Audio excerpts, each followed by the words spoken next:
yang kita sinergikan dengan penanaman buah alpukat. Nah, kita untuk belajar untuk pertanian terpadu lah. Kalau bahasa kerennya kan mix farming itu. Karena dua-duanya sama-sama menghasilkan. Kambing juga sangat menghasilkan, ya buah alpukatnya juga menghasilkan. Ya, ketika kambing butuh makanan gitu, kita bisa mengambil dari alpukat ini, daun-daunnya, Mas. Oh, daunnya? Iya, sangat suka sekali. Doyan ya? Iya. Dan kita cenderung kembali black nature untuk peternakan itu untuk daun-daunan. Karena apa? Karena biaya sangat kecil dan sangat minim. Kita bisa menanam sendiri tanpa tergantung orang lain. Itu yang hebat. Jadi ketika kita sudah berusaha dengan mandiri, tidak tergantung dengan orang, saya yakin pasti berkembang. Ditambah lagi dengan adanya alpukat ini sangat menghasilkan. Daunnya kita kasihkan untuk kambingnya kotorannya kita kembalikan limbahnya ke alpukat, nanti sinergi.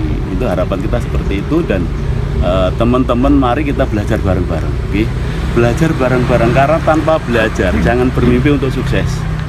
Ilmu itu penting sekali, dan ini kita kaji bareng-bareng dengan sekolah gratis Mas Andika ini gitu. Harapannya ke depan mulai 1, 2 dan seterusnya itu bisa bersambung.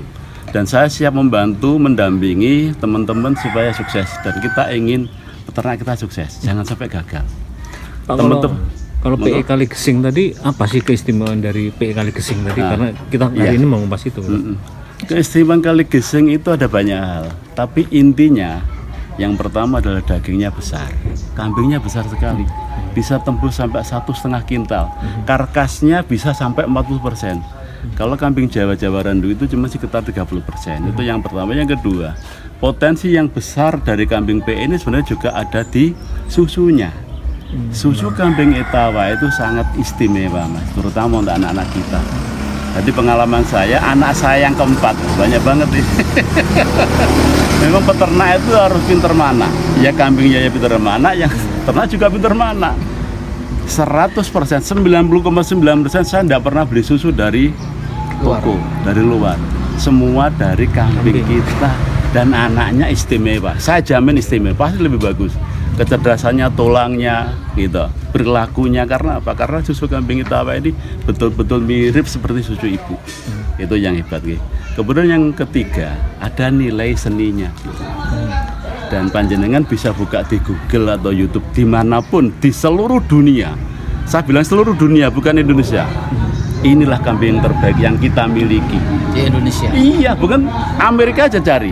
Amerika, Inggris, Eropa, Perancis tidak punya kambing seperti punya kita. Besarnya, cantiknya, luar biasa. Jadi ini menjadi potensi yang perlu kita gali dan kita galang supaya apa? Supaya kambing ini bisa bertahan di kita. Karena banyak sekali negara-negara lain yang sudah melirik. Mulai Pakistan, India, Malaysia itu mau ngambil kita. Dengan adanya asosiasi, dengan adanya kelompok ini, kita berharap gitu, kambing ini bisa bertahan dan berkembang di Indonesia. Oke. Kemudian yang lebih penting lagi, UUD. Ujung-ujungnya kita duit. Gini betul. Peternak itu adalah agribisnis, ujung-ujungnya adalah duit supaya peternak menikmati hasil. Kalau dulu, tempo orang tua kita, mereka hanya sekedar sampingan, Pak Gi. Nah, kita kembangkan peternak ini menjadi profesi, menjadi pekerjaan. Karena apa? Hasilnya memang istimewa, Mas. Anakan kambing Etawa itu kan bagus ya. Ceprot 1 minggu itu sudah 10 juta. Coba. Kan enggak pernah berpikir seperti itu. Karena ada itu, kemudian juga ada kegiatan kontes gitu.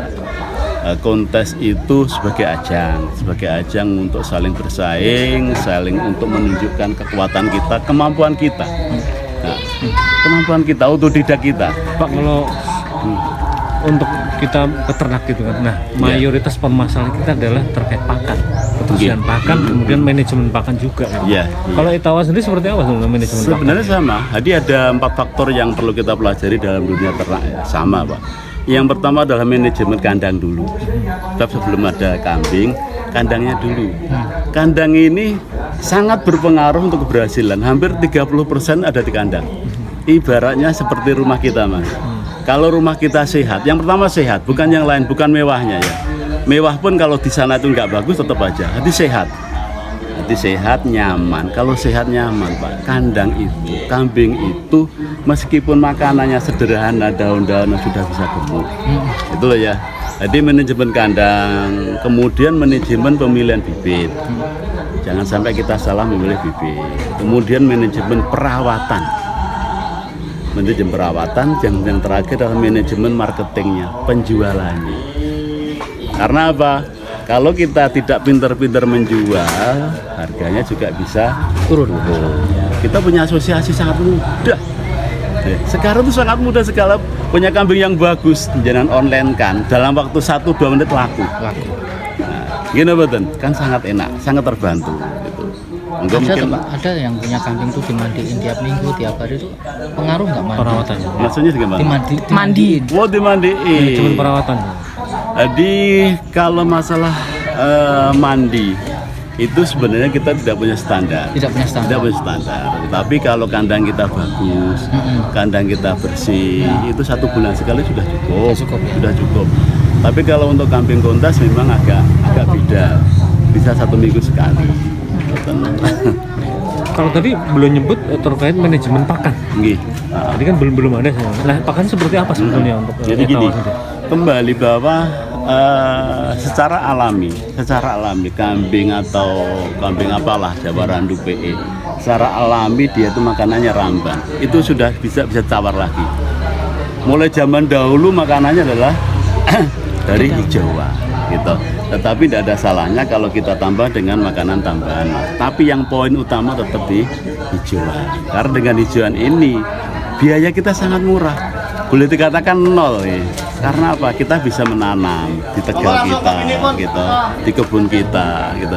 Kalau misalnya kita fermentasi juga bagus, sistem selasi juga bisa. Tapi yang paling utama tetap hijauan. Gitu. Kalau ada tambahan lain monggo sedikit aja. Cukup. Terkait waktu ada enggak? Waktu makannya kan ada pengaturan waktu makan gitu katanya. Tetap ada, sama dengan kita. Jenengan makan berapa kali? 3 kali. 3 kali pagi jam 7 jam 8, siang jam 2 jam 1, malam sekitar jam 5 jam 6. Kambing juga seperti itu. Nanti kita tidak bisa memberikan makan selama 24 jam. Kacau nanti Pak. Jadi ada waktunya makan, ada waktunya istirahat. Nah, gayemi bahasanya gitu. Kalau misalnya kita pagi jam 7 jam 8 kita kasih makan gitu. Kemudian sore gitu, sekitar jam 3 jam 4 yang kedua. Sedangkan yang ketiga paling enggak malam jam 7 jam 8. Tadi jangan terus kasih makan. Kalau terus dikasih makan itu juga gak baik. Sia-sia. Kambing menjadi tidak sehat, tidak produktif dan tidak bisa gemuk. Sama jenengan misalnya jam 7 jam 8 sarapan nggih. Sampai jam 9 makan lagi, enak apa enggak? Enggak enak, Pak, monggo, monggo Pak. Sama seperti kambing juga sama. Setelah makan dia jalan-jalan santai, ngobrol sama temennya, ya seperti itu. Makanya kandang itu penting. Ketika kandang kita tuh bagus atau sehat, dia jalan itu tidak ada masalah, tidak gampang stres. Itu Mas. Oke. Jangan samakan